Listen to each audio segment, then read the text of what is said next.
Yep. So hello and welcome everyone who's just looking at this recording. This is the Ethereum Engineering Group meetup and I'm Peter Robinson. Okay, I'll share my screen.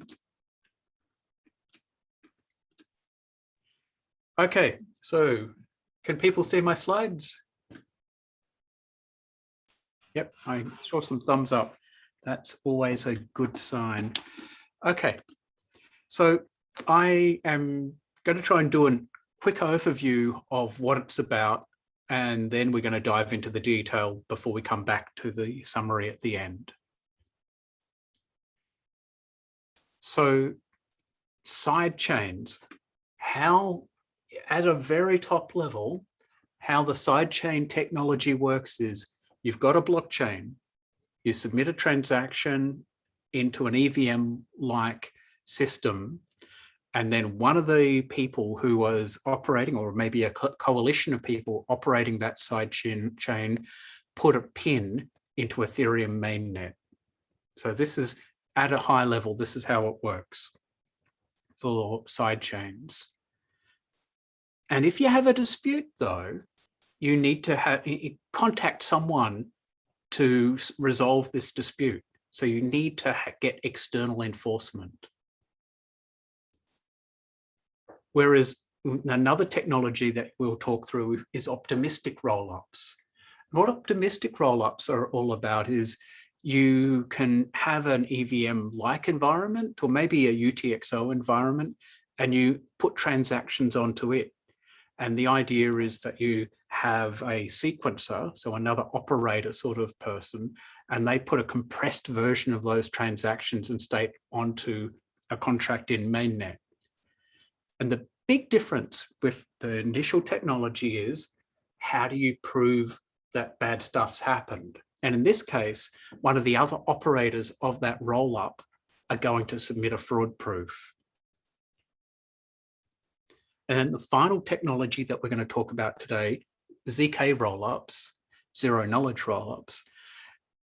How they work is you put a transaction in, and again, you've got a UTXO or some sort of VM environment, and you put a very compressed transaction and a proof onto a contract on mainnet.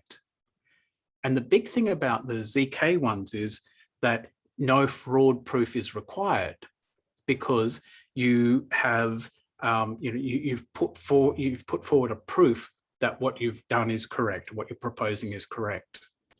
So you can think that we've got three different types of technologies: sidechains, optimistic rollups, and ZK rollups.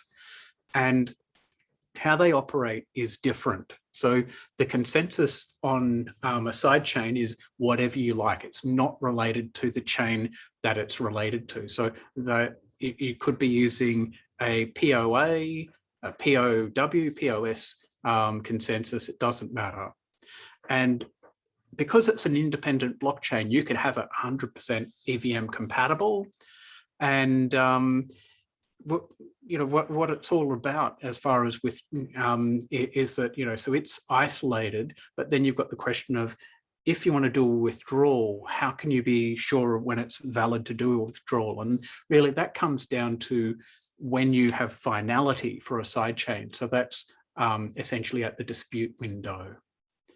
And as I said, it's all about reputation and trust for the security model and resolving disputes.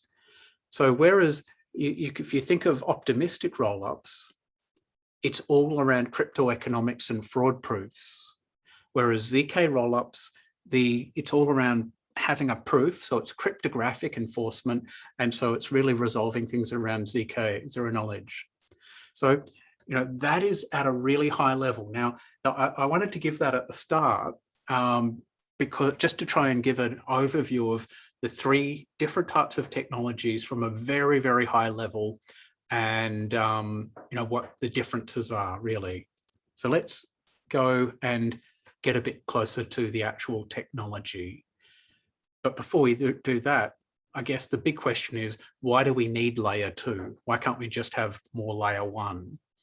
Well, people want to do scaling generally for all of the reasons listed here. And I've got a whole stack of reasons, but really the big one is they want the transaction fees to be less. You know, that's what it's all about, really.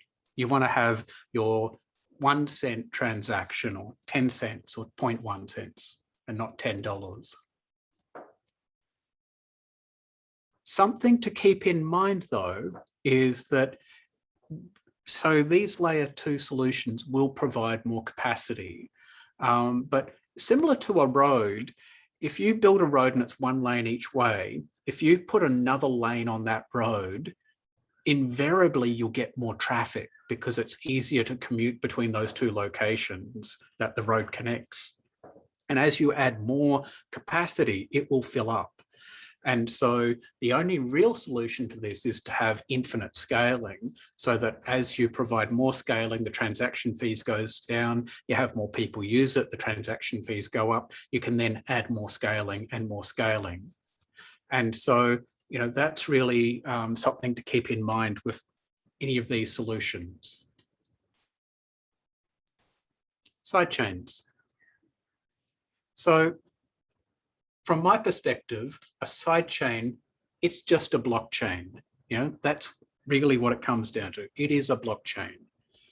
But then I guess you can say, well, look, just a sec. You know, we've got Ethereum MainNet and we've got the test nets. We've got other networks that are out there that are even copies of Ethereum MainNet. You've got other blockchain systems completely. Are they sidechains? What about consortium blockchains? You know, so for instance, Go Quorum deployments, are they sidechains? And so there's a bit of a nuance here. So a sidechain is a blockchain that relies on some other blockchain for its security. And you know, the blockchain, so the sidechain, it could have different consensus algorithm, even a different transaction model or execution engine. So, you know, it could be a UTXO model rather than an account-based EVM model. And often the chain that you're going to rely on for security is Ethereum MainNet. So what do I mean by security? So if you look at this diagram here, you've got a sidechain at the bottom that's banging out transactions and or blocks, and it is pinning to mainnet. So when it's pinning, a pin is a block hash. So essentially you're posting your block hash onto a contract on mainnet. And so by having that state hash, you're saying, well, this is what we're up to. And so what that's trying to protect you against is, say if you're a user of a sidechain, maybe the people operating the sidechain go, oh, we don't like where we are up to with block 6. Wouldn't it be good if we reverted a transaction back in block 4 and changed state history? So you might find that greatly disadvantageous. But if it's only say a small consortium network, they might all collude to do it. So if you've pinned the state of the blockchain, of the sidechain to mainnet, then you'll have the ability to show people, hey, look, the state should have been this at block 5, and yet now people are, the consortium are saying it's this. So they've changed things. And so the aggrieved party can show the state history, the transaction history, and the pins that are on mainnet to something like a court of law to try and have the blockchain changed. And so the mechanism for actually having the contract on mainnet to put the pins into the state hashes, it depends on the technology used. So there's a great variety. So you could be voting on which are the valid pins. You could have multi-sig signing off-chain of the block hashes. You could use BLS signing. You could even have some sort of anonymous pinning approach so that you didn't reveal the participants on the sidechain. So there are many approaches, but all of them really come back to, you put a transaction on the sidechain and then you pin it to some contract on mainnet. But if anything bad happens, you're going to have to talk to someone outside of the blockchain to try and resolve the dispute. And so the big take home is there's no data availability.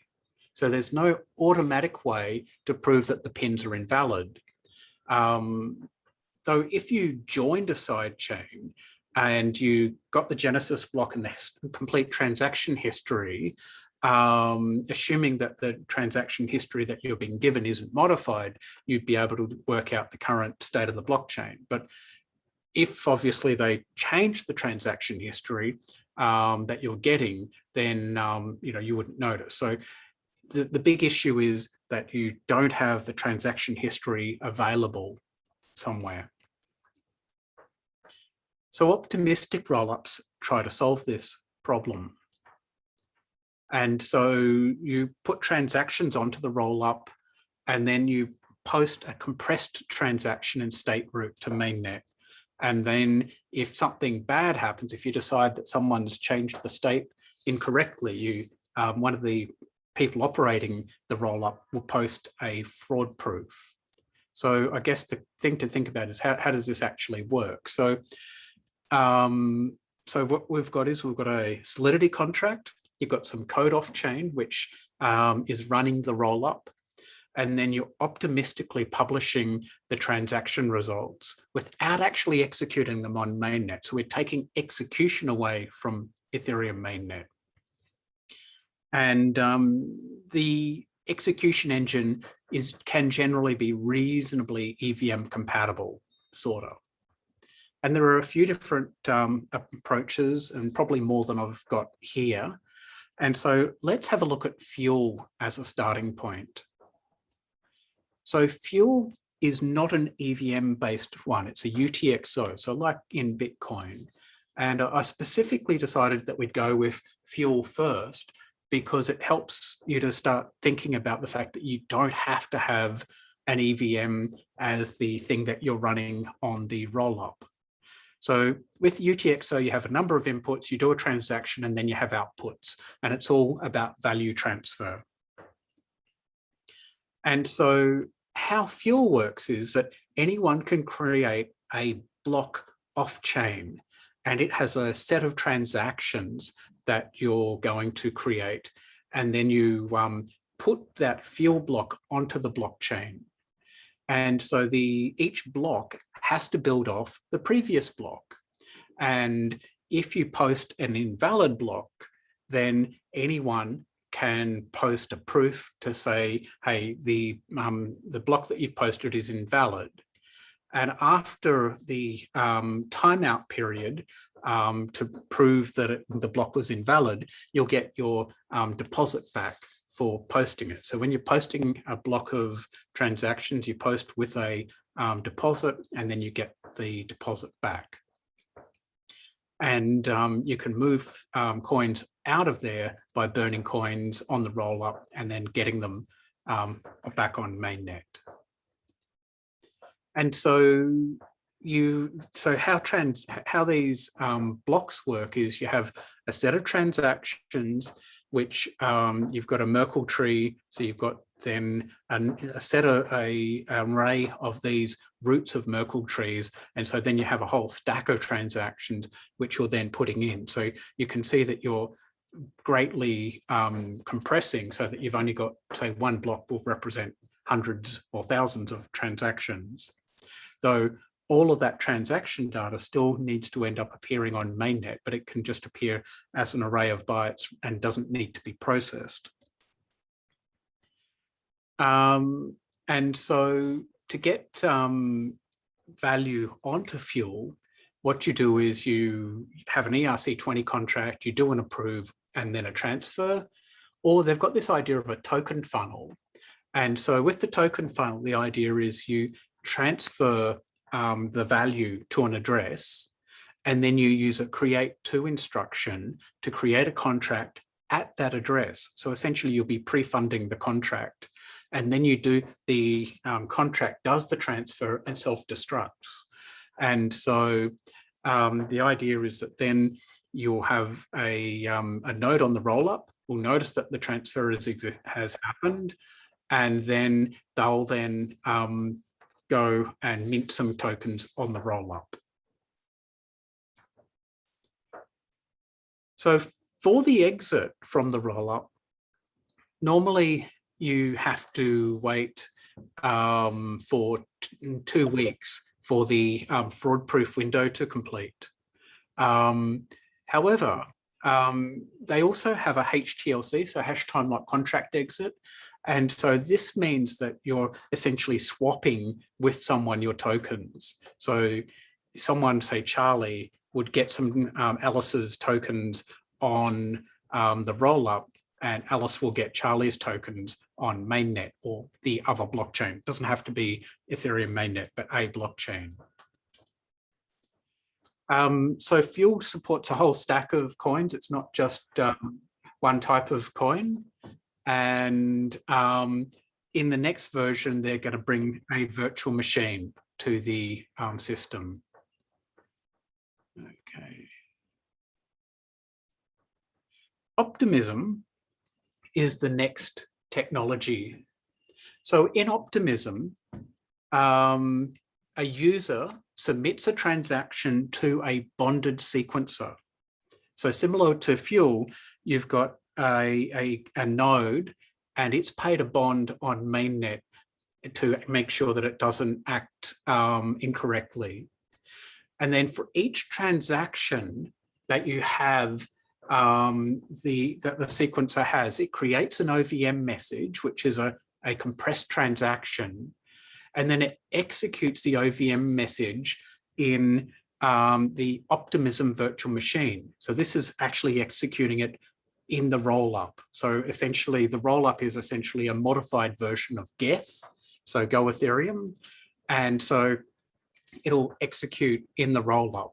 And then as part of the overall state execution, you might update the state, and that might get stored on the Rollup. And then you'll have a new state root, which will be calculated for that transaction. And so the sequencer publishes batches of transactions. And sorry, someone, yeah, our configuration, sorry, I'll just, I don't know if other people can hear it, but the configuration of Zoom seems to have changed such that we're having noises every time someone joins. I'll just try and work out. No, I can't work it out. Sorry.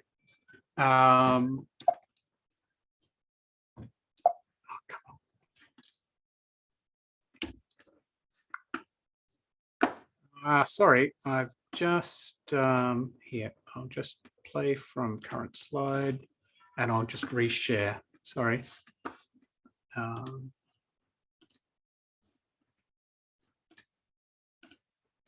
Yep, all right, back.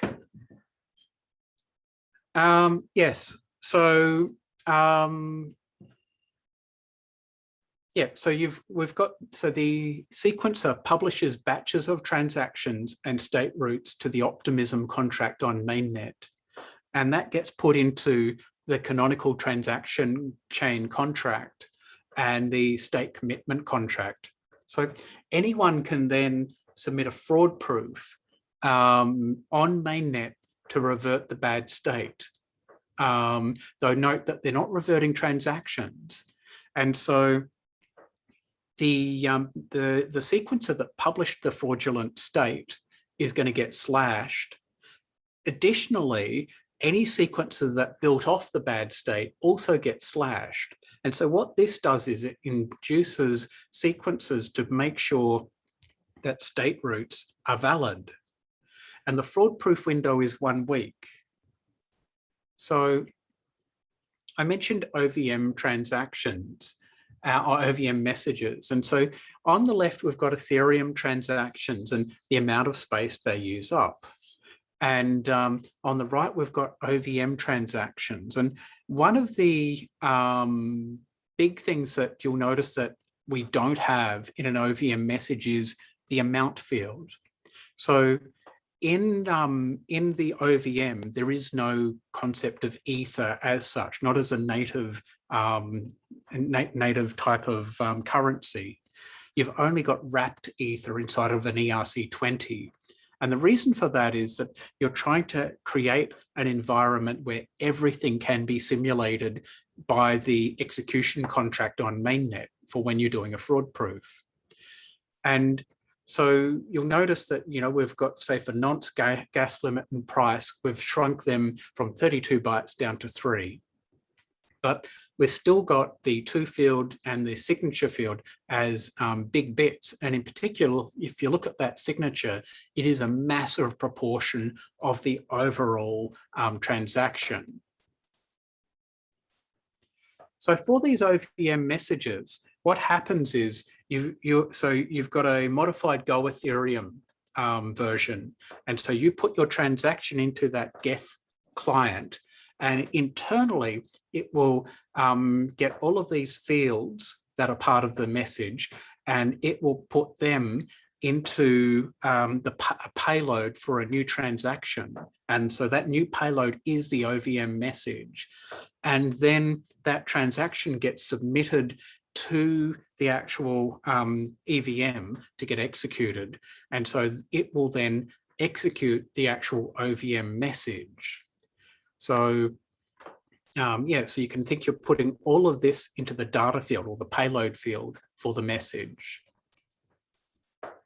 And so the OVM execution is similar to EVM execution, but some of the instructions aren't available, and some of them are available by calling out to another contract.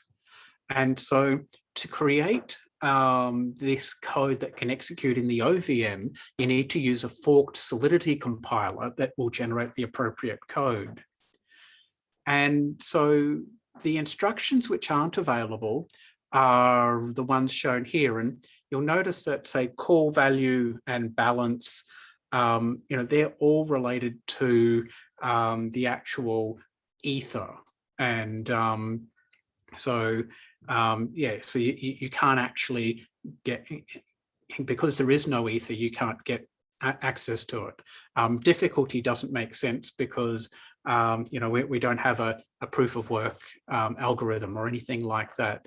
And so so these are the instructions that just don't exist, and the equivalents in Solidity land. But then there are a whole stack more of instructions that when you call them, you're actually calling a function in a contract. And the important things here that I'll highlight is, say, the sload and sstore. So whenever you're storing state, you're actually storing it via a contract. So you're not directly storing into the EVM state. As well, when you're doing calls, so doing cross-contract calls, they're again going via a function call. Anything related to, say, code copy, code size, that again is going via a function call. And so what this looks like, on the left-hand side, we've got how it would work if you're in the EVM, whereas on the right is what it looks like when you're running in the OVM. So you want to go foo, and then that does a store, sstore, so it stores something, a word to storage, and then you'll get a transaction receipt. Whereas now what happens is you're going to, submit your transaction. The forked Go Ethereum is going to turn it into an OVM message, and then it's going to call run on the execution manager. And then that's going to call out to foo, which the entry point. And then it's going to go, well, OVM store, I want to store something. And then that's going to call to the state manager to actually put a value into state storage. And then if you say we're doing a cross contract call, so you did foo, which was going to call bar, then what you're going to do is you're going to call foo, it's going to do the OVM call, so it's going to call bar via the execution manager. And so rather than these things being just single instructions, now you're suddenly got a whole stack of code that's going to execute. And obviously it's more code to actually do the call itself. There's also this thing called the OVM Safety Checker. And so what it's all about is trying to make sure that you don't use any unsupported opcodes and that your code has been correctly translated. And but this checker doesn't check code that you could execute as part of a parameter into the constructor. So essentially, if you try really hard, you can break the system, but you're not generally going to run into that. So the state manager, I said that there was that state manager when you were storing a value. So you can imagine it's got a two-dimensional array state where one dimension is by contract address and the other dimension is by storage location that you're storing to. And in the Rollup, this state manager is implemented as a precompile so that you have fast state access. On the Ethereum MainNet, however, this is actually implemented as a real contract, and it's used for the fraud-proof checking. So fraud proofs, how do they work? So we've got that state commitment chain, and we've got the canonical transaction chain. And you have one transaction per block. So you've actually got blocks, but you've only have one transaction per block, but then you have batches of transactions. But by the time you're in the canonical transaction chain, you've just got an array of transactions. And each transaction relates to a state update. And so essentially transaction 6 combined with state 5 gives you state 6. And so when you want to submit a fraud proof, you initialize the system to say, well, this is the state that I'm concerned about. So this is the state change that's being disputed. You then deploy contracts on mainnet. So you then deploy some contracts that are the ones that are involved in the execution, and you tell the system which contracts are linked to what contracts on L2. So the contracts on L2 are going to be at a different address to the contracts on L1. So you need to link the two. And then you've got to set up the relevant state. And you'll be supplying Merkle proofs to prove that these values were part of the state that the previous state root related to. So once you've got all of the contracts and you've linked them up with their L2 addresses and you've got all the state set up, then you can run the transaction. And when you run the transaction, it will probably update the state. And so you may need to then supply yet more Merkle proofs and state to show, or Merkle proofs to show that the new state how it relates to the overall system, so that then you can show and derive a final updated state.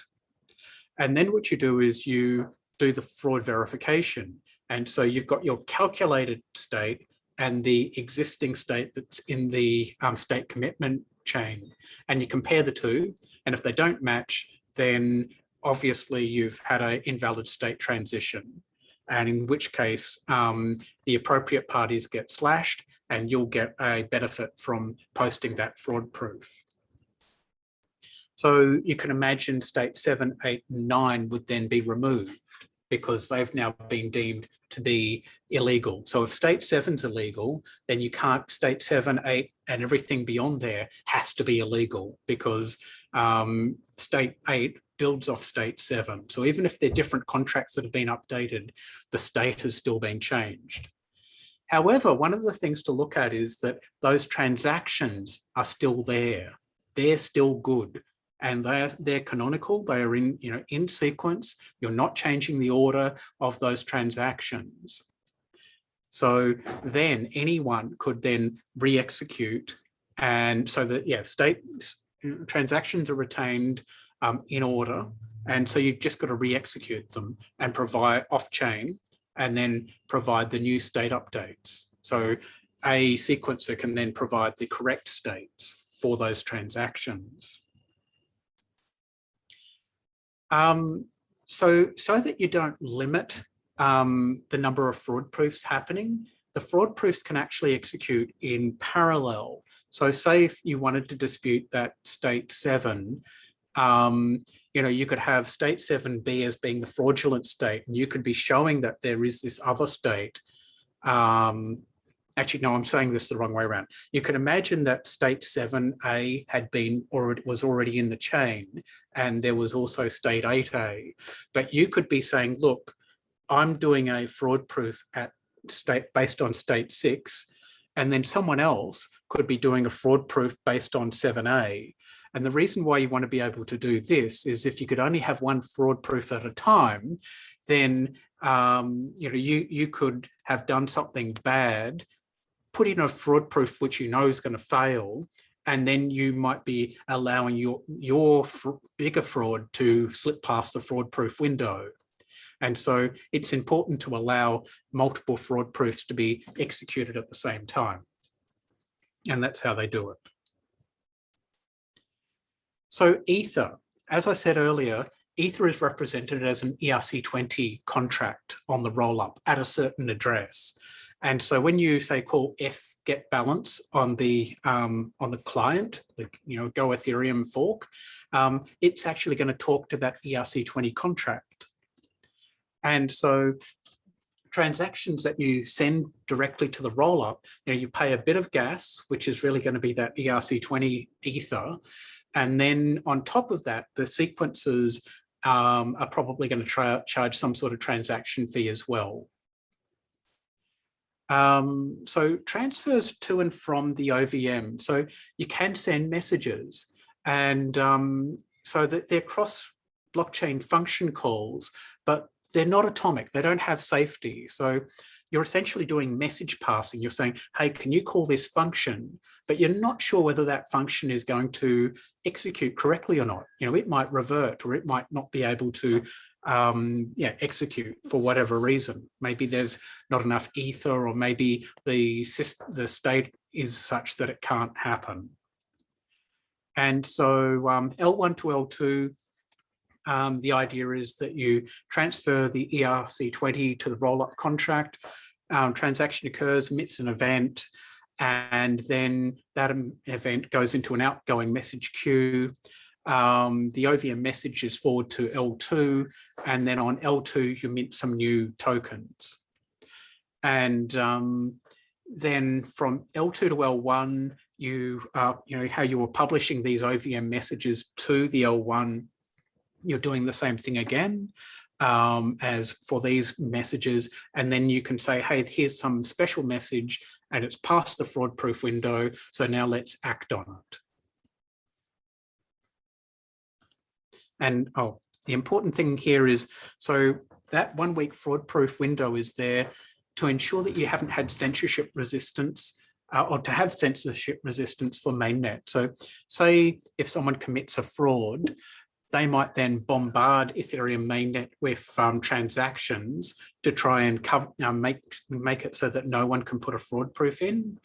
And so to cover that possibility, you've got a 1 week fraud proof window.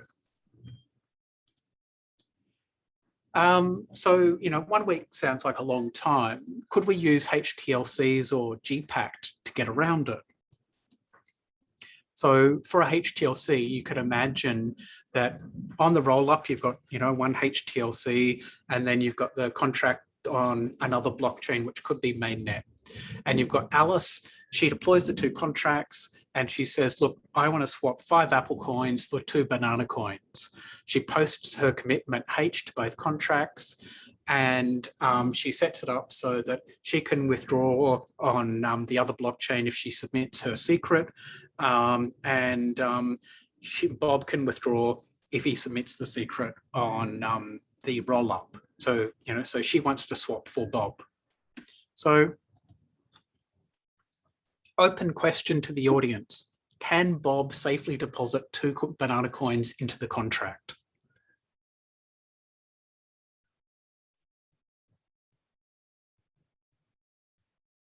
Okay, everyone's rushing to answer. Joseph Chow, I can see you were on the call. What do you reckon? Can Bob safely deposit the 2 banana coins in?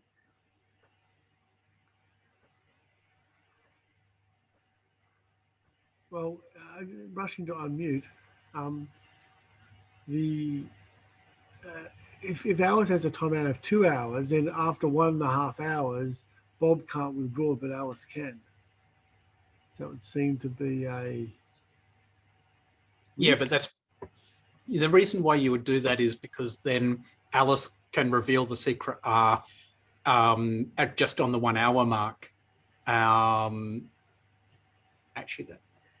Yeah, so Bob can withdraw if the thing's not going anywhere. So essentially what that means is you've got a 1 hour window on for Alice to submit the complete. secret. Right, okay. Yeah. All right. So the thing is though, the big thing is if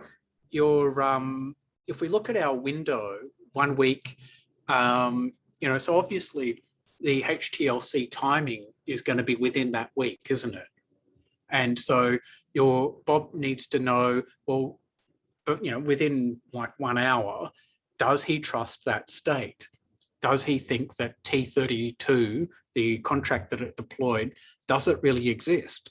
Because if he puts his 2 banana coins in to the contract on mainnet, then it turns out that the contract on the rollup doesn't exist, then he's in trouble, isn't he?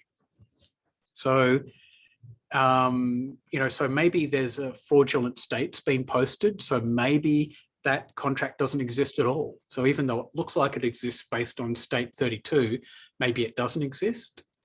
And even if the transaction T32 sets up the contract, Alice might not have had enough money to deploy the contract, in which case she would have submitted the transaction, but maybe it can't go through. So, there might be some reason why, despite T32 existing in the blockchain, it might actually have no effect. So what he can do is Bob could combine state 5 with all of the states that he can, all the transactions he can see, to essentially confirm the validity of the contract and confirm essentially the validity of the states.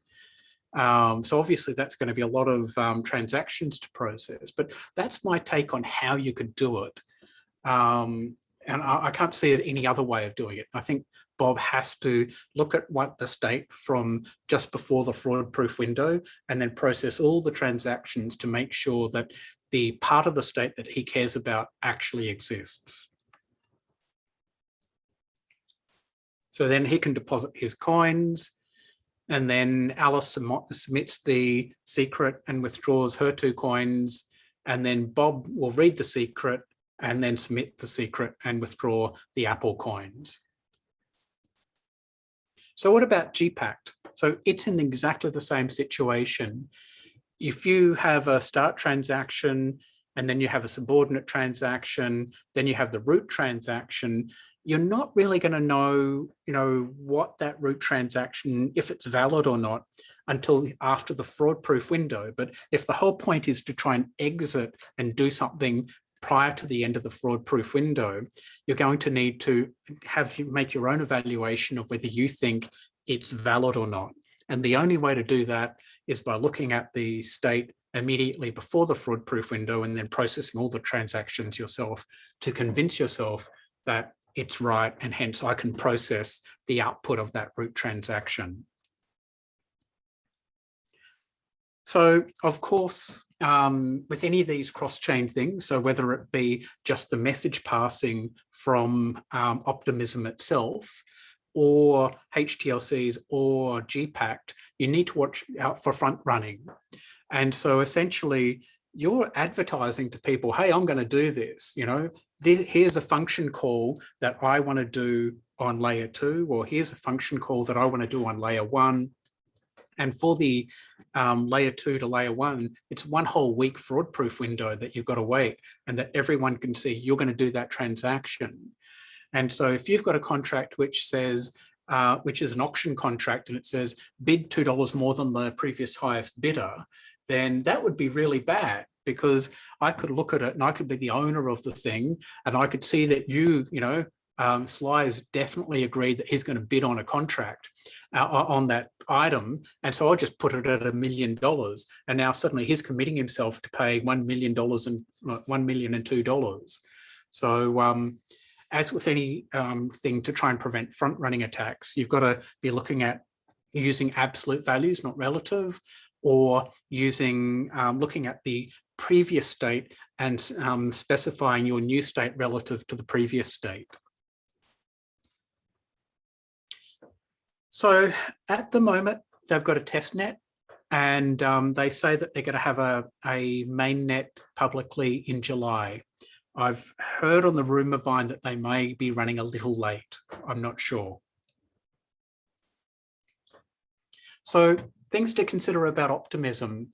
So replacing those opcodes with functions, the amount of gas that's going to be used is going to be more than if you were running the code on mainnet. So you're going to use more gas.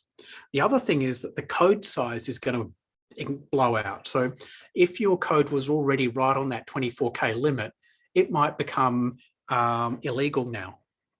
And as well, there's a lot of stuff being stored on mainnet still. You know, you're storing all those transactions and or that transaction information. There are lots of bytes there. And so someone's got to pay for that. And so you could imagine that that might mean that it becomes, you know, not as cheap as you'd hope. If you're planning on submitting a fraud proof, it's going to cost a ton of gas. And there can be state reversion, but not transaction reversion. So it's really a matter of thinking what that means. Yeah. Also, though, there are limits to what fraud proofs do. So it's about invalid state transitions, but you know, the transactions are still there. However, you know, a transaction might become invalid. So I consider the example that I say that I'm going to transfer one banana token from me to Sly.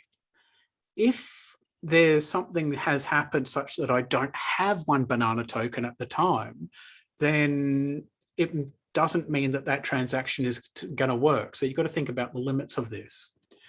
So another thing that to keep in mind is how many sequencers are there, and you know, also are the mainnet contracts upgradable? I'm not sure if they are, but I think I read somewhere they might be. And so if they are, then you've got to think, well, that's good if there's a hack, but also it means that all the logic could change as well. So yeah, it's an interesting security thing to think through. Arbitrum are another system. They're a competitor to Optimism. And I have not had time to go through their system in detail. But when I was reading through the blog posts and looking at stuff, my feel was that Optimism and Arbitrum have worked with, you know, like have seen each other's developments and at times maybe fed off each other's ideas.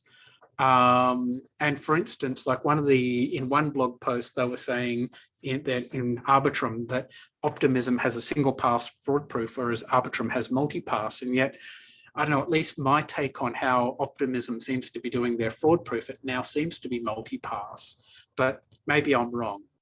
But anyway, if you come from the Arbitrum team and you'd like to do a deep dive on your tech, please contact me and we can do a meetup talk at some point. As well, Raghavendra and I chatted. So Raghavendra is another consensus software R&D researcher. And we were looking at this whole tech and we were thinking, you know, all these state roots don't need to be on mainnet. And we could, you know, you could be saving gas by not putting them all on mainnet, and maybe you could just have have 128 of them, say, and have a Merkle root of all of them. Or maybe you could even, you know, have an arbitrary number, but have a 7-depth binary Merkle tree. And then when you were doing a fraud proof, you could submit a Merkle proof. And so I don't know if anyone in the optimistic rollup area has decided, you know, thought about doing this, but it seems like a good idea. And after talking with Nicola Leochon, this is actually what's going to happen for Ethereum for the data shards, which I'll talk about soon. Okay, zkRollups. So zk is zero knowledge, and essentially you're doing rollups but using zero knowledge proofs. And so the big thing is that the ZK is going to tell you that stuff's been executed correctly. And if you want some good intros to ZK technology, please have a look at those links. So in summary, again, you put a transaction into the rollup, and then essentially the transaction and state root and a proof is put up into a contract on mainnet. So you don't need to do a fraud proof because you know that the stuff that's there is correct because you've got a zero knowledge proof to say it is. And so there are a lot of alternative schemes for zero knowledge proof stuff. And so I'm just going to walk through one. And, so there are many steps involved in creating these ZK Snark things. But one of the important steps is arithmetic circuits. And so the idea is that you try and represent information as an equation, and you can then have a result based on this arithmetic circuit. And so you can change the values of the inputs and get different outputs, but you've got the same equation being executed each time. And so, so when we're thinking about these zero knowledge proof solutions, one of the things to think about is the amount of computation involved, and they do require a lot of computation. And so for the technology that I'm going to talk about soon, typical batches of transactions take in the order of minutes to execute, so or to prove. And so, at the moment, that is probably too long for what most people will want to have. They'll want to be able to do lots of transactions per second. And I guess the only way of doing that would be to have lots of parallel computation to be able to do lots of minutes worth of proof creation in parallel. But the actual length of time depends on how big that circuit is, that arithmetic circuit. And and also some of the other choices in the actual proving. But so Zcash, which is a simpler than a say doing a EVM-like transaction, they only take about 1 or 2 seconds. So for the verification, so that was the creation, but for the verification, it's invariably a fixed duration, fixed length of time. But it still is going to require a fair bit of gas to do because you're doing 2 EC pairing operations. And the proof size does depend on the scheme. So Plonk, which is the one that's used by ZK Sync, it uses 400 bytes, but then Groth uses less, but Plonk lets you do more. So let's talk about ZK Sync. And so, so ZK Sync initially, they were going to have their own virtual machine, and they were going to have a language called Zinc. And it's similar to Rust, and it was optimized for these circuits. And one of the issues, though, that they had was they couldn't get it to be Turing complete. So you had to have fixed length for loops, for instance, and you couldn't do recursion. And so you ended up not being able to have it, there were a lot of things that would have been broken. So essentially, application developers gave them feedback and say, look, we've been using Solidity, and if we're going to use your system, we need to be able to use Solidity in pretty much the way that we have been. And so I think anyone who's going to be involved in creating custom VMs needs to keep this in mind. And so they came up with ZK Sync 2.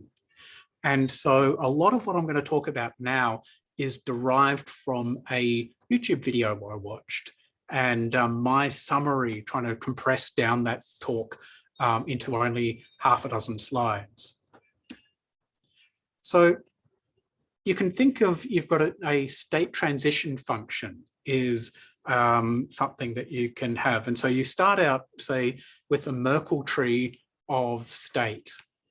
And so when you want to transfer value between one account to another account, you have this state transition function, which tells you how to change the root of the tree based on the state change. And for those people who've been around for a while watching these talks, you'll recall that this actually feels a lot like stateless Ethereum, where you're changing state and you're presenting, here's some Merkle proofs and here's a bit of information and here's proving that that information is correct using the Merkle proofs, and we're going to change the root from this to that using some state transition function. And so the state transition function gets converted to one of those arithmetic circuits that we talked about. And the transactions, the accounts, the Merkle proofs, they end up being the input to that state transition function. And so you go from the arithmetic circuit using a prover and you create a proof. And so then separately, there's this concept of a tiny RAM. And it's a way that someone came up with of executing arbitrary computation. And so imagine that the circuit is the thing at the top there. If the operation is add and then have the accumulator equals the accumulator plus the input, else if it's a multiply, then the accumulator is the accumulator times the input. And so you're able to then have the arithmetic circuit process. And so, you know, you start off with 0, you add 2, you get 2. You multiply by 3, you get 6. You add, you multiply. Oh yeah. I think I've mucked up my arithmetic circuit there. That should be multiply by 5 to get 30, not add.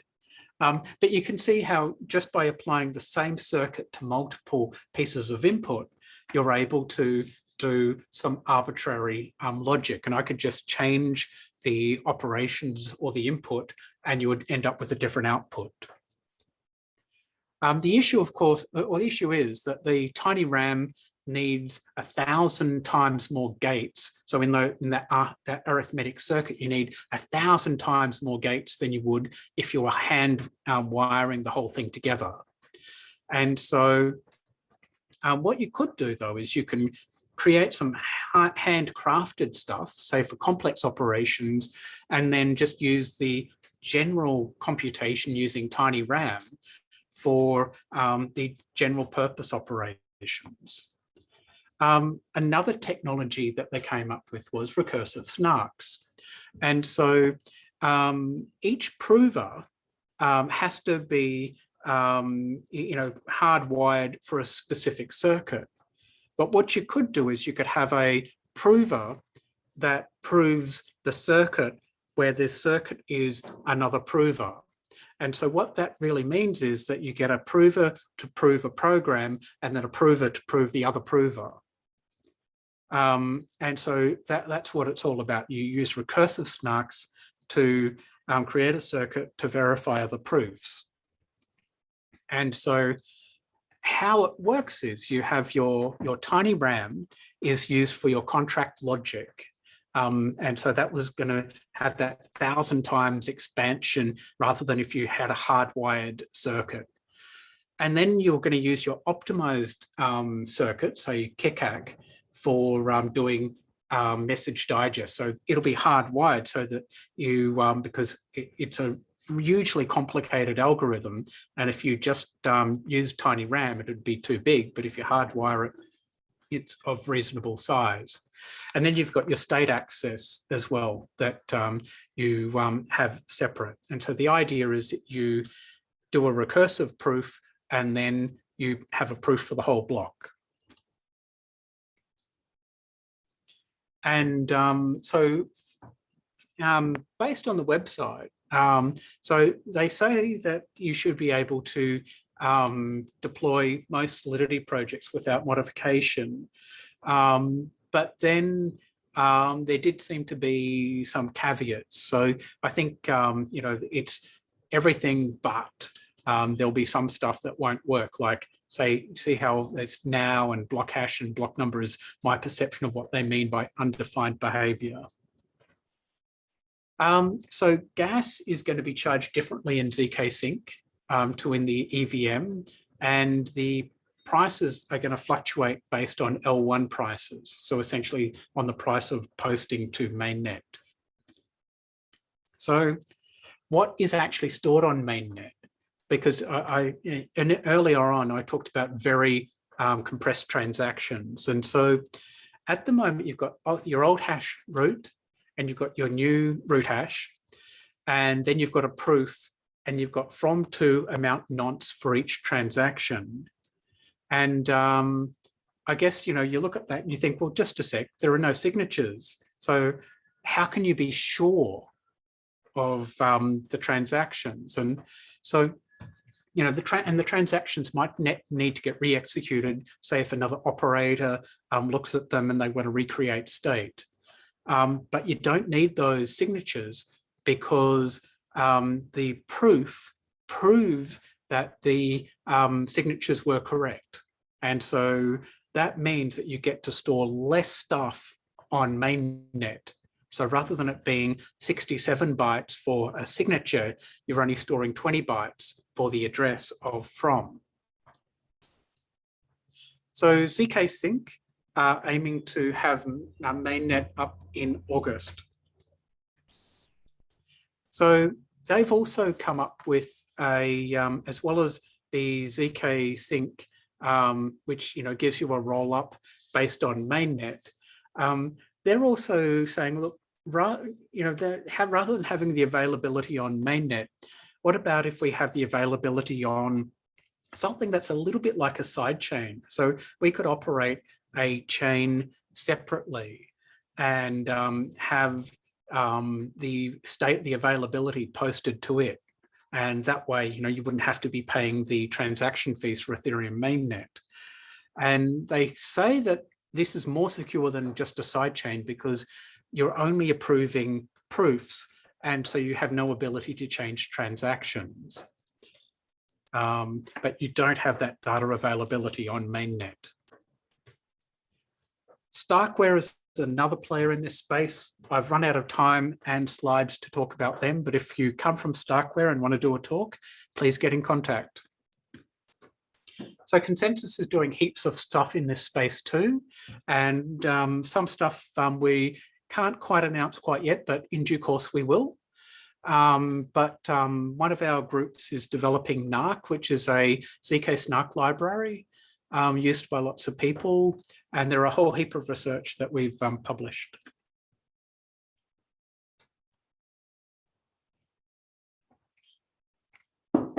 So 1 hour in, and now we're up to maybe the bit that lots of people are interested in. How does this actually affect Ethereum? So right at the moment, we've got the Ethereum 2 beacon chain, which is proof of stake, and we've got mainnet, which is proof of work. So sometime, maybe Q1 next year, you're going to have Ethereum mainnet will be both of those combined. And what is currently Ethereum mainnet will just be an execution chain, and your beacon chain is going to be the consensus chain. So where you do the consensus protocol and get agreement, and it'll be proof of stake. And you can think of those two chains as being tightly coupled. So then you've got the data shards. And so you're going to have 64 data shards are going to come along. And so they'll be posting crosslinks. And then Rollups, how they can work is that they can be posting most of their information onto the data shards. And then the execution of the information from the data shards can be happening on the execution chain. So say if you need to update the state root, then you would do that in the execution chain based on the information that's in the data shard. So you might say be doing some update that might involve updating one word on the execution chain, whereas you might have, say, thousands of words being updated on the data shard. And so in this way, it allows you to have scalability. So you're putting computation onto the rollup, data availability onto the data shard, and just a little bit of computation on the execution chain. And that's how you get scalability.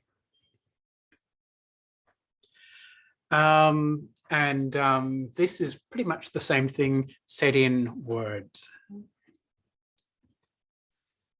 So this is the comparison slide said way at the start.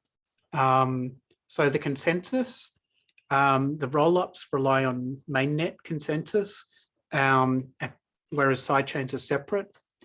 EVM compatibility, so the sidechain's got 100% compatibility. For both optimistic and zk, you're going to need some sort of specialized compiler. And the zk technology, it feels like it's going to be slightly more limited than the optimistic, but I think what we really need to do maybe is see where both of them are by the end of the year.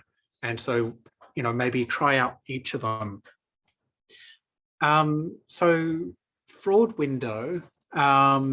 So once a pin has been posted for a sidechain, I guess there's some sort of dispute window. In optimistic rollups, there's some fraud-proof window, and in the rollups, or the zk rollup, everything is immediate once it's posted. But then the question is, how often is it posted? So the security for a sidechain, it's based on trust, and you're relying on the reputation of the people running the sidechain and them not wanting to be in a court of law. For optimistic, it's all about crypto economics and people not wanting to be slashed. And you're going to use fraud proofs to prove that they should be slashed. And for zk, you're using zero knowledge proofs, so you're using cryptography to secure them. So data availability. So there is the stuff on the sidechain isn't available, whereas for optimistic and zk it is. Obviously, something that would be lovely to have on this graph would be cost, but I don't think anyone knows the answer to that yet. So Matter Labs, or the people behind zk Sync, they created this slide here, or this diagram, and I've stolen it straight from a Medium post of theirs. And so they're saying, well, the security for a sidechain is, not that low. You're relying on these trusted parties, and they don't think it's that decentralized. So I think, for those two dimensions, it really depends on which sidechain. Programmability, obviously, it's fully EVM compatible, and it can be very scalable because you can, really ramp up the transactions per second, and you could have a whole heap of them as well. Optimistic rollups, they're saying it's fully programmable, more secure, more decentralized, and so the security is based on the fact of the data availability, and the scalability is it offers some level of scaling. And then there's zk Sync.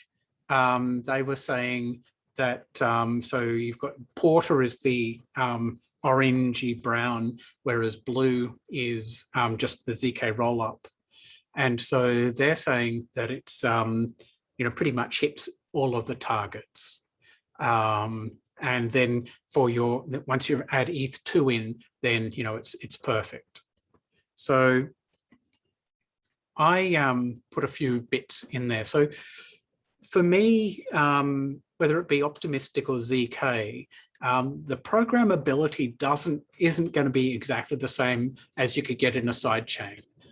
Maybe they'll get there, but right at the moment, it feels like the programmability isn't quite there. It's, you've got, say, 80% or 90% of what you can do, but it's not 100%. So, I guess that's my main point of contention for the comparison. Another thing to think about is that fraud proofs only work if at least one of the party is looking out for the fraud and submits a fraud proof. The optimistic rollups, those VMs are super complicated, and they're leveraging the EVM. But if you have a look at the contracts, there's a lot in them. So it'll be interesting to see whether they're proven to be correct or if any issues are found. The zkRollups, so they're using relatively new cryptography. I mean, it's been around for a while now, but still it's newish. And there's a lot of tooling involved in creating those circuits, and analyzing the circuit to make sure it's the right code, I think, is a massive challenge. So again, it's super complicated technology. So it'll be interesting to see how they appear, how they go over time. So there's withdrawal latency versus finality. So you can withdraw from a zk rollup quicker than an optimistic rollup. However, you've got transaction finality sooner, probably. Though that obviously depends on how quickly the zkRollups have their state posted. Some issues overall is composability. So in Ethereum at the moment, you can have a program where it's got multiple functions, multiple contracts, and they can call each other. If you've got something splattered across multiple L2s, at the moment, it's going to be hard for them to talk to each other. And you're really going to need to have something like GPACT to let you do atomic cross-chain or cross-rollup function calls. The offboarding experience is also hard because of those fraud-proof windows. And so there's going to be cost of moving assets, and it means that you're going to have liquidity pools potentially, say some L2, some on another L2, some on mainnet. And so having a good cross-chain communications will help resolve that. So Nicola had a thought bubble as well, that we could combine optimistic and zkRollups. So you could use optimistic for that complicated execution engine and zk for removing the signatures and just having the from address, and thus creating the compressed transactions. So that's another possibility for the future. So in summary, sidechains. You have a transaction, you can post a pin of the state root. But if there's any dispute, you're going to something external. Optimistic rollups, again, you're posting transactions to the rollup. You're posting compressed transactions in a state root, and then you're relying on fraud proofs. zkRollups, you're posting a transaction, and you know that what's posted on mainnet is right from the start. However, creating the transaction in the first place, so creating the proof, is going to take some time. So, yeah. There are lots and lots of links for you to all go through. I thank all of these people here. They've really helped a lot. Yeah, it's been really good to work on this slide deck collaboratively and have feedback, because there's a lot of stuff here which I didn't know as much about at the start as I do now, and it's been a great learning experience. There are a stack of talks coming up, and the regulation of CDBC is going to be really good. Supply Chain and Blockchain Conference is only in a few more weeks' time, a little under a month now. So, yep, get in for the free registration. I'm going to put the agenda up on the website sometime real soon, maybe tomorrow. And anyway, lots of more talks coming up. And that is it. Does anyone have any questions? There are lots and lots of stuff in the chat, which I have not got around to reading.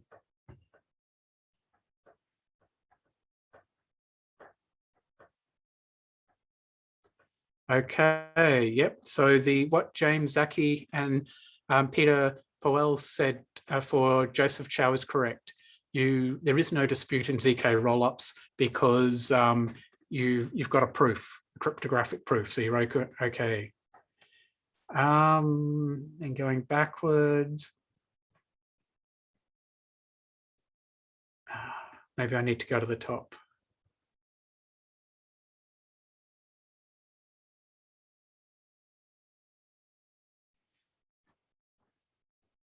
Yeah, so the can zkRollups do full EVM stuff or nearish full EVM stuff now?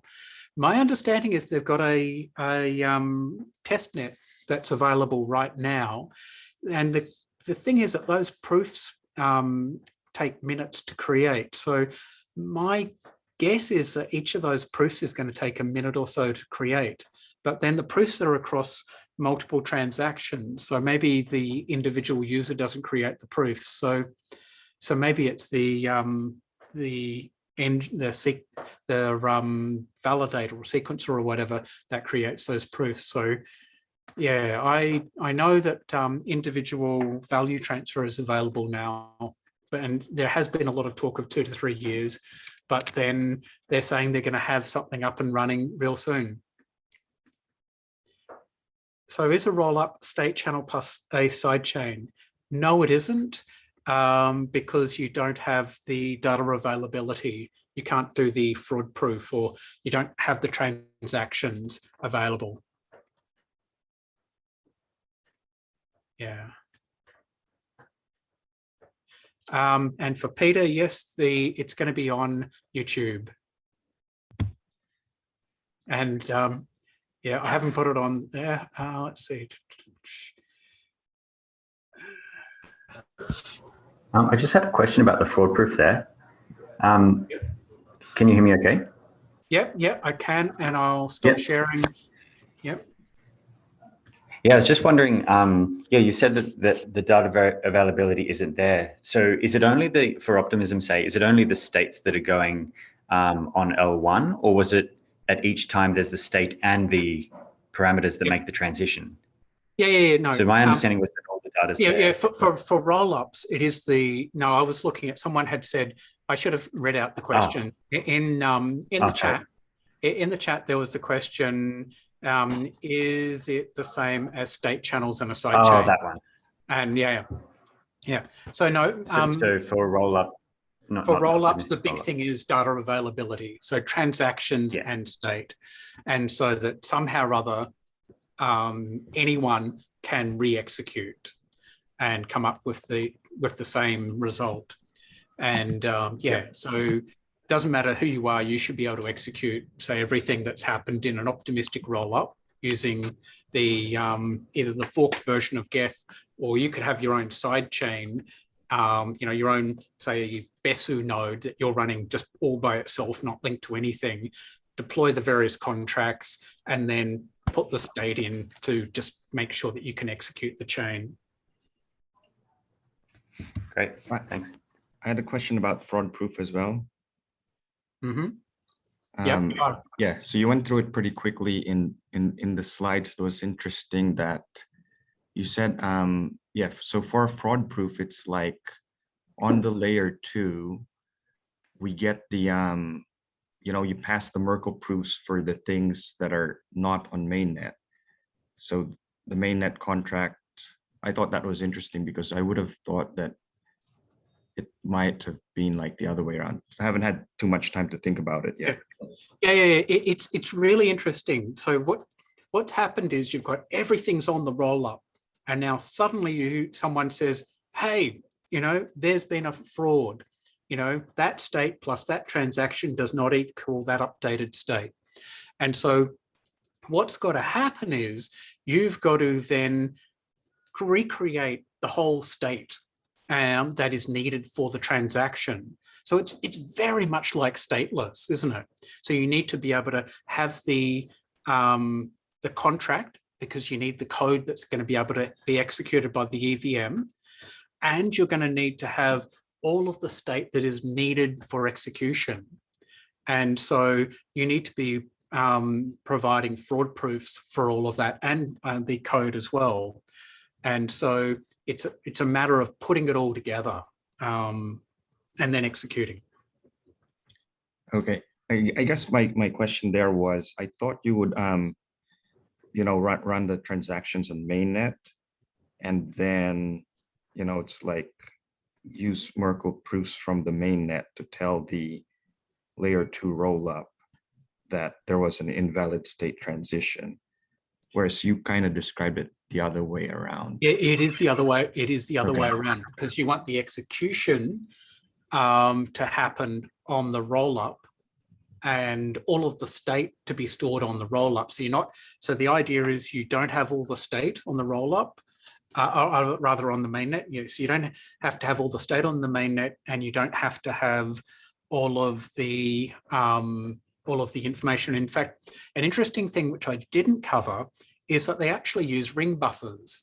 And so they say, let's have the fraud-proof window, so 1 week's worth of transactions and state roots. And after that, we don't care so much. And the reason for that is that prior to that, you know, it's beyond the fraud-proof, so it has to be correct.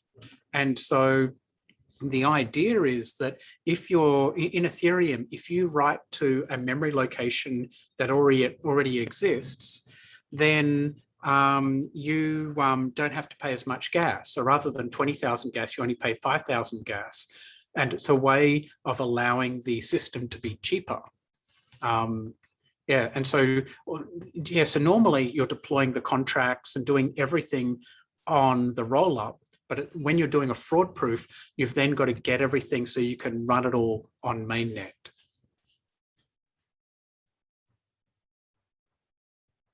Okay. Yeah, I can ask that later. Yeah.